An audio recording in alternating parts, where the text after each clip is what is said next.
Hey, good afternoon, everybody. Welcome. I'm Jason DeFalco, Superintendent of Blackstone-Millville Regional School District. And this is our next edition of our Charge Our Nation podcast. And today I have the pleasure and privilege of being joined by some of our BMRHS student leadership. And we are here today for a conversation about just that, about leadership. And who better to do that than those that are leading the work in our high school. And I'm going to ask our students to start by introducing themselves and what role they play in the group that they're here representing today. Does that make sense? Okay, so name the role you play in the group that you're representing. My name's Jenna Nimzik, and I'm president of the class of 2023. I'm Tori Gervais. I'm vice president of the class of 2023. I'm Ashley Johnson. I'm student council vice president and student representative. I am Grace Bazell, and I am the freshman historian. I'm Rowan Mahan, and I'm the freshman public relations officer. I'm Lacey Fanoff. I'm the historian of the class of 2025. I'm Joseph Loisel. I'm president of the class of 2025. I'm Jeffrey Moten, and I'm the vice president of the class of 2025. I'm Jacob Parenteau, and I'm the vice president of the class of 2024. Awesome. So welcome everybody, and to our friends and family listening at home. As you know, we've been taking the past few podcasts and really focusing and kind of zooming in on our student leadership. We have incredible student leaders at our high school and across our school system.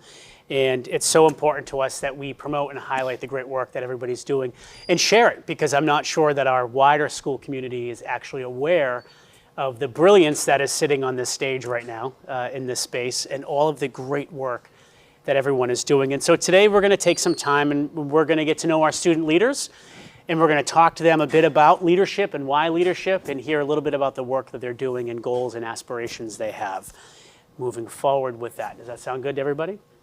Okay, so actually, and we're just going to kind of popcorn this. So I'm going to, ask a couple questions, and there's no particular order. You all can just kind of answer. I was a teacher, so if nobody says anything, I will give you that awkward teacher look and just wait patiently for someone to speak, or eventually volunteer you to speak. So I want you to take a deep breath, relax, have fun with it today, and really take an opportunity to share the great stuff that you're doing. But my first question is really around why leadership. So you're full-time students, you have a lot going on. A lot of you are involved in different clubs, activities, athletics, music, band, chorus, those kinds of things. But you have made a decision to take on a formal leadership position within our high school. And I'm really curious to know why. Why is leadership important to you, and what does it mean to you to be a student leader?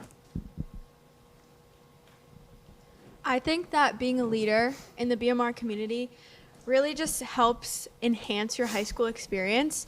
I remember my freshman year coming in, Mr. Ducharme told all of us, high school, you can just make it. It is what you make of it. You can show up at 7:35 every day and leave at 2:02, or you can get involved, and that really just makes the experience so much better. So I think being involved in sports and clubs, or being a class officer like I am, it just helps you make new friends and reach out, and you're very involved in your community. I know when I ran for president last year and again this year, I wanted to make sure that the people in my class had someone that they could talk to, or that they do talk to make decisions for them, to have fundraisers, and someone that actually knew them personally on a person-to-person basis. What else? I am a freshman, and this is my first year doing any of being a class officer, and I did it because, well, I wanted something extra to do, because I get bored often, even though I have like a ton of stuff to do. I like to fill my time with stuff to do, even if that's just schoolwork. I like being here and like doing everything like for the school. I like being here and representing the school, and I thought public relations would be good, because that way I can get the messages across to my fellow classmates and to everyone else that's in the school, to let them know that we're just as important as all the other grades. Representing the freshmen. There you go. It's a beautiful thing. So how about for the others that didn't have an opportunity to weigh in? What does it mean to be a leader for you? Because as you just heard, 3 separate answers, right? Like it means something a little bit different. But I'm curious to hear from a couple others. I kind of just like being helpful to others, really. Like, as like as a football player, it's really like a team sport, and you have to do everything together. And I just feel like being like a class officer will really help that doing things together with like the whole officer group. Excellent. I feel like being a leader, it's an experience to kind of like encourage others along with encouraging yourself and learning new things, kind of inspiring people, being there for others and kind of stepping up when like nobody else has the opportunity or chance to. And off what she said too, it's nice being like an advocate for the rest of your class and knowing that you are making a difference. I do think it's nice to represent our class in a way, like how we want to, so we can work as a team and decide what we want to do, how to help, and how to just better our school and community. I certainly think that the aspect of service and being of service to others in your community is it's definitely appealing. When I ran for the role of vice president, I just thought of a way to help out and give back to my class. I more or less kind of don't like to sit back. I'd prefer to kind of jump into things, and I felt like being a part of the community and kind of furthering the community was just a choice that I kind of had to make, almost in a sense. It's really fun to just be a part of things and just like seeing all the events happen and know you're like a part of it behind the scenes, kind of. So did you notice that while some of you have some different reasons behind it, there's some definite themes that kind of rose to the top? Things like service to others. I heard things like giving a voice, right, to those that you're representing. Those are like tremendously important. Tremendously important. We heard a little bit about making decisions, but I heard you, the few that mentioned decision making, really couched in trying to make the best decisions for those that you represent. That is such a tremendous way to think about leadership, because it's not, as you know, it's not about authority, it's not about power, it's not about control, it's about representing the individuals that you're responsible for, frankly, right? And helping to make the best decisions for those that you are responsible for caring for. The other thing that I heard was this idea of this sense of community. And that was something that kind of each one of you said a little bit different, but this idea of either wanting to give back to the community, being part of the community. And I wish that adults that are in leadership positions, more adults, I shouldn't say adults in general, but more adults that were in leadership positions now took the same mindset that all of you have around leadership, because I think we'd be in a much better place, frankly. The fact that you are all putting the needs of those you represent in front of yourselves is tremendously important, even if it's just to stay busy, because you like to be busy. That's a good thing. And so I really appreciate all of your thoughtful answers and your thoughtful work that's behind those. So let's talk a little bit about our high school. And as student leaders, you spend a lot of time here and in various parts of the building with different groups of students and different staff members and out in the community. You travel to other communities to do different activities. I'm curious to hear from your perspective, from the leadership perspective, what do you see as our strengths as a school community, and what do you see as our opportunities, like areas where we could kind of bring some additional focus to? So strengths and opportunities. I think that our strengths are a sense of community. We are a very close school that's exhibited in things like pep rally. We just love to have fun. We love to be with each other certain times. And it's hard to say exactly what we could work on, but making sure that everyone feels as if they're heard would be good. I find that we're a very adaptable community, super small towns, really tight-knit high school. I think that the opportunities that we search for and provide to our students, regardless of the size of our town, and what we kind of allow like students to do. I play co-op sports. that's an opportunity I may not have had going to BMR, or some other high schools don't offer in general. I remember my freshman year just kind of navigating the high school. That gave me a whole new group of friends at a completely different school just because of the opportunity that it presented for me, and it allowed me to play the sport that I enjoy as well and find success in that. Others' thoughts? I love the adaptability piece because when you're small, you have to, right? Like you've got to be able to pivot and do something different. Even though I've only been at the high school for a short time, I've also been playing sports here for a while since I was in middle school. So I really thought that a lot of the people I know, they're very welcoming. I feel like we have a welcoming community and just very welcoming. And I feel like we could work on just making sure everyone feels welcome and everyone is heard as well. Going off the sports thing, I, as a sophomore, and last year was my freshman year, and I felt really like welcomed in when I started playing football here, and I met a lot of like good friends, and even off of the co-op thing, going to play lacrosse for Nipmuc, I also met a lot of good friends there too. So it's a really like welcoming community. To go off of that too, like we always invite middle schoolers to a lot of the activities we have, like with band and sports. Almost every team is made up of middle schoolers as well as high school, so that definitely is a strength to our community. And you definitely don't see that everywhere. When we had the last podcast, we had our sports captains.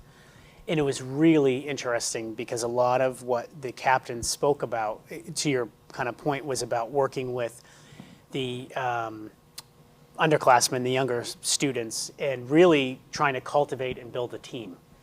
And I thought it was so insightful to hear our student leaders on the field and on the in the marching band talking about that idea of and these weren't their words, these are my words, but what I heard is like to build our legacy, to leave our legacy, we have to invest in those that are kind of behind us, so to speak, to make sure that they're ready to take over. And you do that through building a team. And I kind of heard you talking a little bit about that in terms of like bringing in the middle school students, which is really important. How about others? What are others' thoughts around strengths and opportunities? I feel like that it's when we're on a team too, like what Tori said about marching band and stuff, that we as a team, like you can be a sixth grader and you can be a senior in band and you all have the same level and opportunity as a whole to like work together and get that opportunity. I agree with what Ashley's saying. And I know we're talking about this a lot, but I feel like this is so unique to our school because we are so small that we are very involved with the younger grades and younger kids. And I think that the upperclassmen get along with the underclassmen pretty well for the most part. I think that people can make friends in different grades, and I think that is something unique to our school as well. And you're a senior. Yes. So you would know, right? Yes. how the upperclassmen are treating the Yes. younger kids. Mm-hmm. Excellent. So how about from our other freshmen on? Yeah, I'd say as a freshman, we have many opportunities. I mean, I started marching band when I was in middle school. So yeah, I was one of those little kids, not even that long, only like a year or two ago. And they're right. We do have like the same opportunities. We have like the same like area to get better, and we have older people that are like supporting us all the way through, that are like giving us something to look up to. Like, and not only that, it inspires us to be better than we were. Mm-hmm. So like, I mean, yeah, sure, they're really good, but it makes me want to be better, It makes me want to just be just as good or better than they are. Yeah. Excellent. It's funny you use that analogy because I think of it as a dad, and I always say to I have two sons, they're both teenagers, 13 and 16, and I tell them all the time their job is to be smarter, faster, stronger, more successful than me. Right? If I did my job right, then that's how that should play out with that next generation. And it's interesting to get your perspective because you're saying, like, yeah, they're doing great and they're helping us grow, but I want to do better than that, right? That aspiration piece is so important.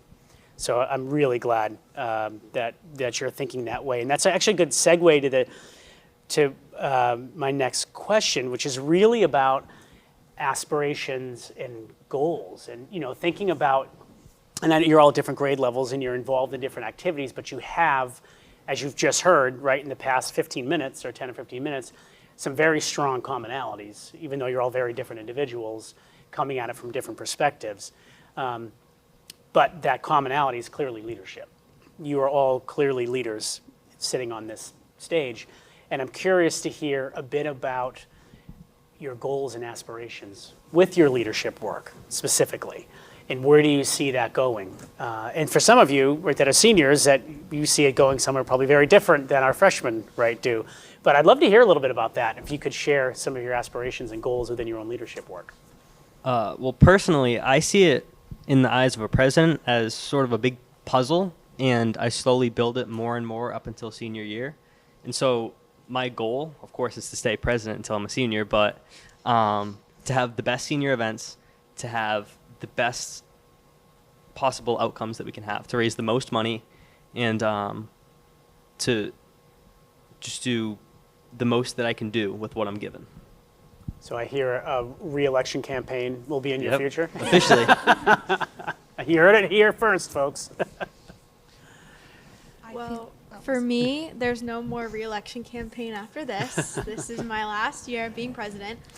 But over the past 4 years of being in high school, I've gained a lot of leadership skills, being president and just being in high school in general. And I hope to take these skills with me just to use in my future, in my career, and just in life. So I think that I've learned a lot of really good life skills being president. And yeah, being a leader will help me in all aspects of life.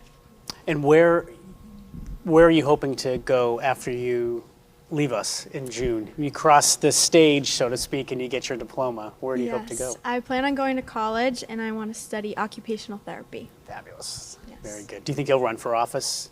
Because they do have Maybe. positions like that in college. Yeah, maybe. Okay. I'll have to watch and see. Others. One of my personal goals is kind of for my school and as a leader to kind of, when I become a senior and even now, just to like lead my school through different events and stuff. Like that's one of the reasons why I joined student council, because joining student council allows you to kind of like plan and come up with events for your school and kind of just be a big part of the community there. And then even things I'm involved in, such as marching band and cheerleading, those are opportunities to also be a leader and encourage others on and off the field or the mat or wherever I am. So one of my personal goals there is to kind of just encourage other people and give them like advice, lead them through, strive for perfection and greatness, whether it's I'm helping out the school with student council, NHS, or encouraging somebody in cheer or marching band to do anything. That's great. You said it, there it is again, encouraging others, right? That's great. I think for me too, since I'm only a freshman, is to improve my leadership skills. Since I know like something right now, but I hope by my senior year they're better and that I've led my school and everyone, their voice is heard and everyone feels welcome in their grade. I think that's a big thing. And you're already a freshman. Don't say only a freshman. Right? It goes right. It goes quick, right? Yeah. As the historian, since I'm like taking pictures and helping contribute and working with the public relations and yearbook, I think it's very important to like represent our grade well and to be sure that we like just look good overall. Like also look good. You're taking pictures, right? That's great. I think that going back to what Jenna said, I can remember freshman orientation when Mr. Ducharme mentioned to us, high school is what you make of it. I wasn't completely convinced my middle school, like the end of my middle school years, that I was going to be going to BMR. And not only did Mr. Ducharme tell me that, but my parents kind of reinforced that too. And when I got here, I had opportunity regardless of the size of our school. And through playing sports, I was able to do things that I might not have been able to do had I gone somewhere else. We went back-to-back CMAS championships and won both. And we made it to the round of Sweet 16, losing to the eventual state champions. But, you know, those are opportunities I may not have had somewhere else. And I'm just thankful that I actually get to experience high school in ways that I may not have imagined originally going through. And I have a younger brother also, and I kind of hope that he just sees the opportunity that you can create, not even just have in general. You can create opportunity out of what's given to you. What's next for you? I'm not exactly sure. I'm kind of going through the recruitment process right now. I don't know if I'm going to go to college just to study or go to college and play sports as well, but I'm looking at playing sports. Excellent. Very good. So, yeah, I'm a freshman, but like there's like a lot of stuff I can do to improve. I am a freshman, and I still have 4 more years until I'm out of high school, and while I'm still in high school, I can still get better at representing my grade. That's why I want to be public relations officer, because I like being in charge of everything. That's something I do. Like, I was in the robotics team in middle school, and I was always put in charge, not on my half. I wasn't always the first person to raise my hand, but everyone always wanted me in charge because I can manage everything. But I didn't want the full responsibility of the president. I wanted to be able to do all the stuff I'm able to do, but also represent our grade and show and like get messages across to our grade and get everything across to our grade. Instead of just running everything within the office, I want to be able to make sure that what happens inside the meetings gets out to everybody. Very important, right? That you get that communication. That communication loop needs to be constantly going between leadership and those that they're leading, right? Because you're there because others are allowing you to be there. And so it's really important that you keep that feedback loop really, really tight. Any other thoughts on goals and aspirations before we shift gears? Because I want to put a juicy question out there, but I want to wait to make sure everyone had a chance to talk about that. I mean, I feel like what Rowan said about wanting to be public relations instead of president kind of stood out to me, because it's what he was saying was that you basically don't have to be the best of the best. You don't have to have all these good grades, be part of all these activities, put so much on your plate. You can even make a difference just by being a part of your community, as long as you're doing something and communicating and getting yourself out there. Like, you don't have to be perfect. All you have to do is kind of just like be there, do your part, and know that you're doing the right thing. I love that you said that, because I think sometimes when we think about leadership, we think about office, position, title, right? All of that kind of, but leadership happens all the time. Leadership with like a little L, and again, putting my dad hat on because I can't seem to take that off, but I say it to my own boys all the time, like leadership is really what you do and say when no one's watching, right? In those quiet moments, can you make the right decision for yourselves and for others? That's kind of what I'm hearing you say, right? That's really insightful. I'm really glad you shared that. So on to something a little juicier. Sometimes people like to lead and they like to say they're leaders until they have to lead. And what I mean by that is leaders in all of our positions are faced with kind of these moments of truth where something really big happens, or something that can feel confrontational or challenging, or perhaps feels to you like it's a skill set that you have to exercise that maybe you don't have yet, like you haven't built that yet. So I'm curious to hear of a time when you were faced and your leadership was faced with a really difficult decision, or action that you had to take in the moment. And it's a tough question. So I said it's a juicy one. Something I didn't mention earlier is that I am also the president of National Honor Society, and something that can definitely be challenging is when someone like needs to be removed from the group because of something that they've done. So that can definitely be challenging because the people in National Honor Society are your grade level. So it can be really hard to tell someone that they need to no longer be in the program when they're also your age and your friend. Very difficult. That peer accountability piece, I would like to tell you gets easier, but it doesn't. That's a good example. Going off of what Tori said, except in my situation, it's as the president, I see the job as someone who kind of keeps all of the other officers together. They're kind of like the glue and the leader. So when someone's not doing what they're supposed to do with their job, whether it be vice president or public relations, who've both done phenomenal.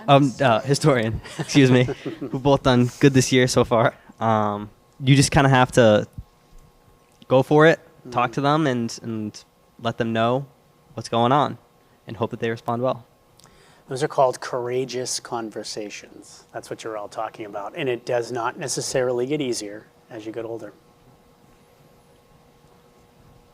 Me and Tori have also had those conversations with officers too, just to make sure people are staying true to what they're supposed to be doing and holding people accountable for doing their jobs, doing what they're supposed to be doing. And yeah, that can be hard, so I definitely understand what you're saying. Go ahead. I think, oh my gosh, I think it can just be difficult to speak out, because like me, I have like lots of ideas and thoughts, but it's just not always easy to talk about it and just be in front of people and just tell everyone, I guess. And there's a theme here, and you're all talking about finding your voice, right? It's showing up differently, right? Because sometimes finding your voice is in that moment where you have to say to a peer, you can't do that, right? But sometimes finding your voice is in that moment when you need to share an idea or a concept or be in a setting that's not necessarily comfortable. One of the things that I've always focused on with my own leadership is making sure that I'm in those situations routinely. And I use this idea of get super comfortable being super uncomfortable. And if you can allow yourself to sit in that discomfort and keep building that skill, whether it's kind of addressing a crowd or a group or sharing your ideas or saying to one of your peers like, hey, you gotta knock that off, right? That's a good thing. You'll learn over time how to build that muscle. Your principal has a great saying that she took from Brene Brown, who's this like big wig researcher on vulnerability. But your principal says it all the time, and she says, clear is kind, right? Being clear and direct is being kind to other people. So I wanted to share that. What are some other leadership challenges you've faced? We've identified that kind of idea of voice as one. I think another thing is that being a leader is hard. It's a lot of pressure. And one thing I can think about specifically is pep rally. Class officers plan pep rally, as you guys know. And it's hard for everyone to agree on one thing.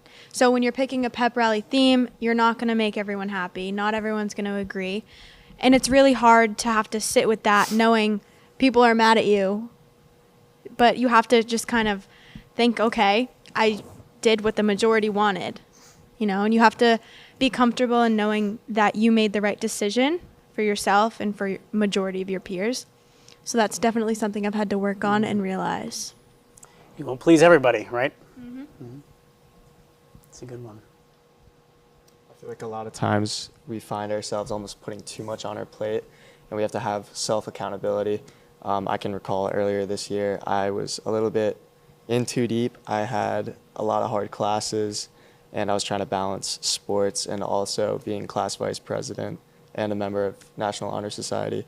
It got a little bit tough at one point, and I tried to think to myself, how can I still manage what I already have, but not lose some of my own sanity, I guess, in a way. Mm-hmm. So I ended up dropping like 2 AP classes to kind of maintain what I already have. And I didn't want to lose my spot in the community. I didn't want to stop helping out or kind of shy away.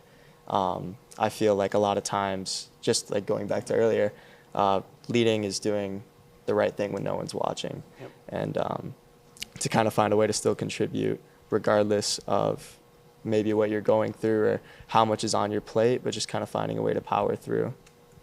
Balance, self-care. Yep. Yeah. Work-life balance. Yeah, very important. Adding on to what Jacob said, I feel like I had the same problem in the beginning of the year. I'm still a marching band, obviously, student council vice president. I started NHS member, working 2 jobs. It was just a lot for me because I wanted to make more money or whatever. And being a leader means you have to structure yourself and your time so you don't give too much to one area and not enough to all these other areas. And I feel like that's one thing I was doing because I had these AP classes and I had work and band and being student council vice president and member of NHS, it was just all a lot to handle. So I had to end up taking a day off at work. And I felt really bad about it because, like Jenna even said, you have to be a people pleaser. You feel like you have to be a people pleaser, but in reality, you have to like take that step forward to make sure you're okay and put yourself first when it's needed. So I did end up taking a night off, and it's been a lot easier for me to take care of myself and get my grades up a little more. So I feel like being a leader is definitely taking that step for yourself and making those decisions when it's tough and you want to please everybody, but really you have to like put yourself first and your priorities. Yeah, if you don't care for yourself, you're not going to be good for anybody else, right? This is kind of what you're saying? Definitely. So what would be one piece of advice you would have for an underclassman? And let me be clear about what I mean by underclassmen. I'm talking about those that are either here that are not involved in a leadership opportunity, or younger students like elementary, upper elementary, middle school students about leadership. What would you give them for advice or guidance? Don't be afraid. A lot of people are afraid to take leadership positions because they don't trust themselves, or they don't think that other people trust them enough. But a lot of people have that same feeling. And so if everyone has that same feeling, then it doesn't really matter. So just be confident in yourself and your abilities, and be confident in other people's opinions of you and how well you're able to lead. A little bit of what Joey said. A lot of people are scared, but I feel like if people are scared to do that, they will put like a lot of stuff on their plate. I say it doesn't take that much to show effort or anything like that. So if you really want to be like part of this community, it doesn't take that much to really do that. So don't overwhelm yourself with it. It's a great piece of advice. I also think just not being afraid of making a mistake or doing something maybe not to your full ability. Just if you take a role or take something on your plate and you don't know if it's right for you, or if you make a mistake in doing it, just not being afraid and trying better next time. Just always improving.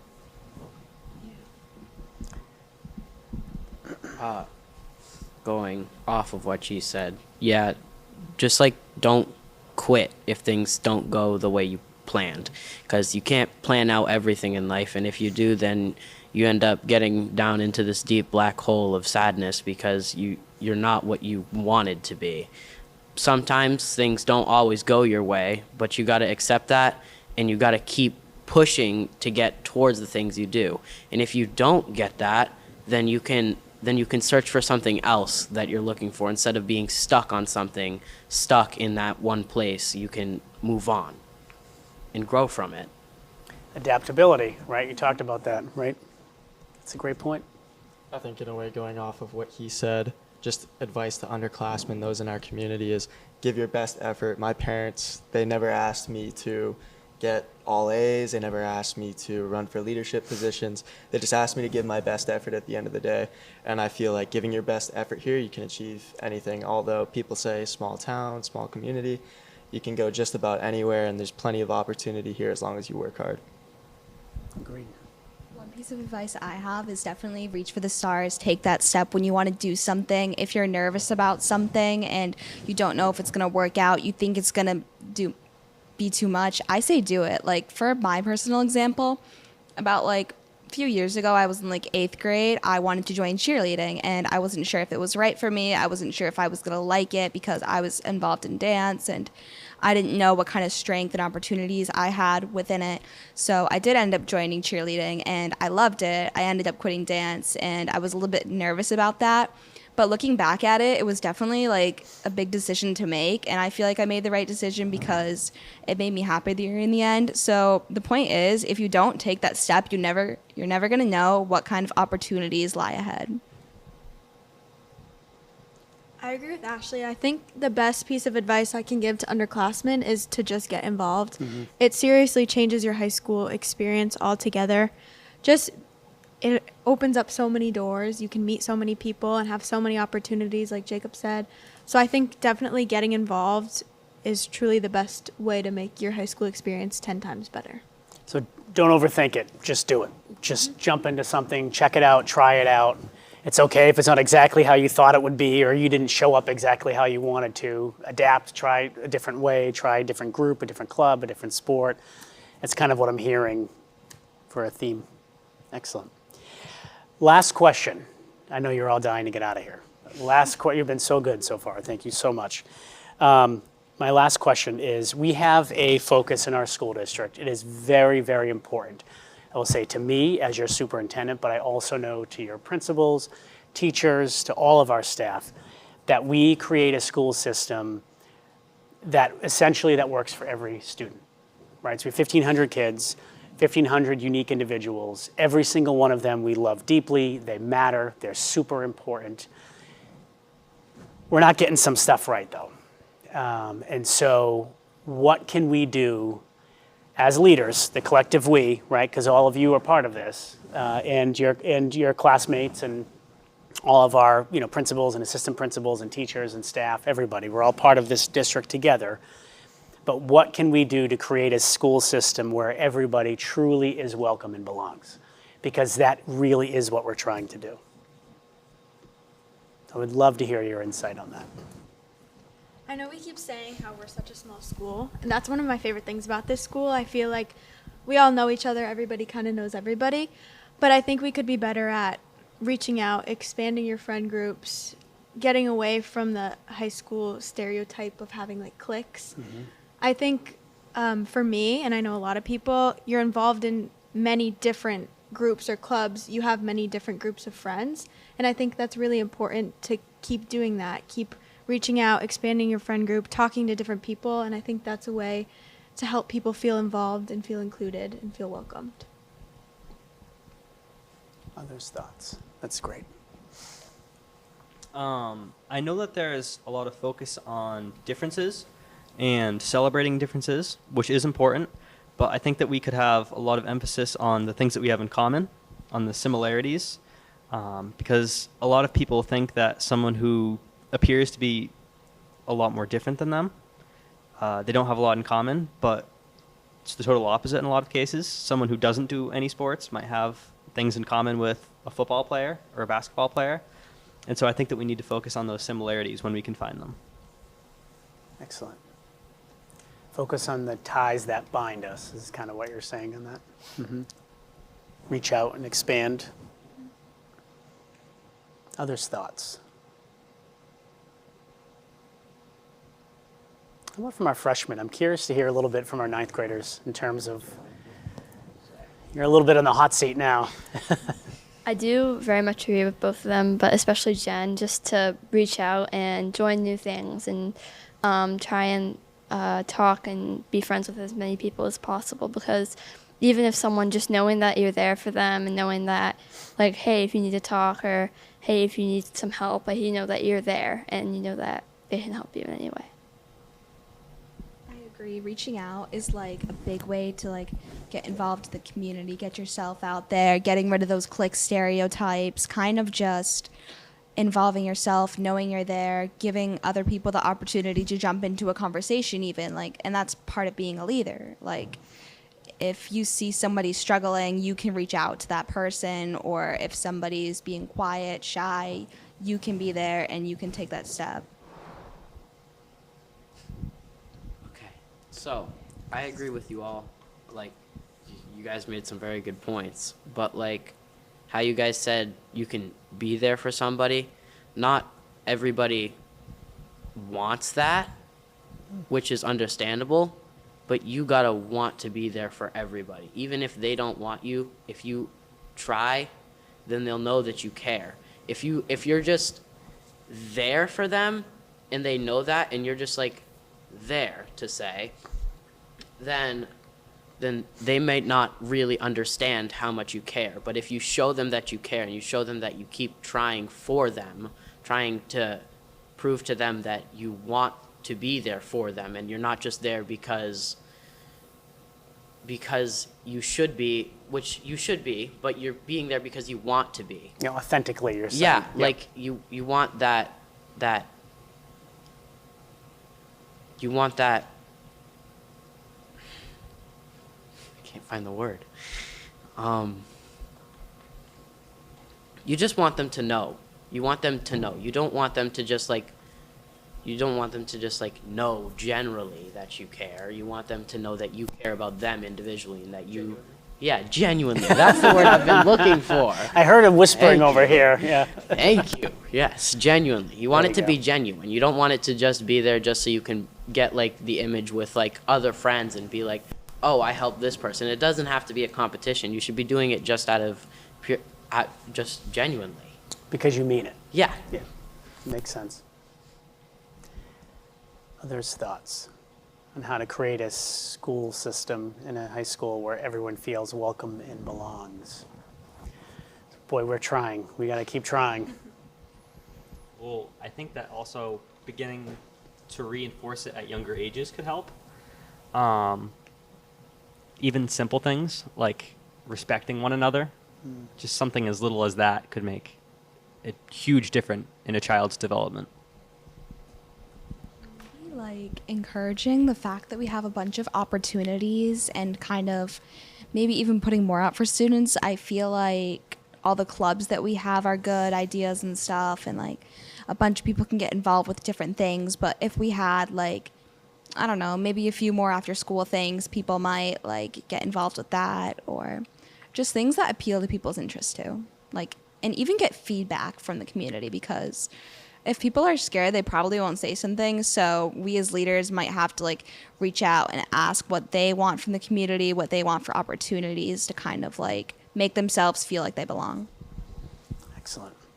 So any final thoughts, any last words of wisdom for our listeners or for your formal leader of the school system as we wrap up our conversation today?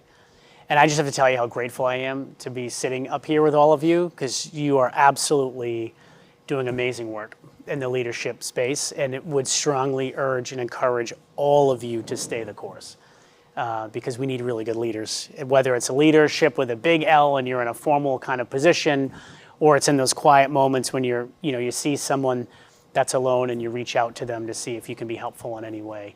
All of that really, really matters. And I can't thank you enough for doing the work that needs to be done. Any closing thoughts? Okay, I guess we'll end on that note then. Thank you so much for your time. All right, thank you. Nice work, everybody.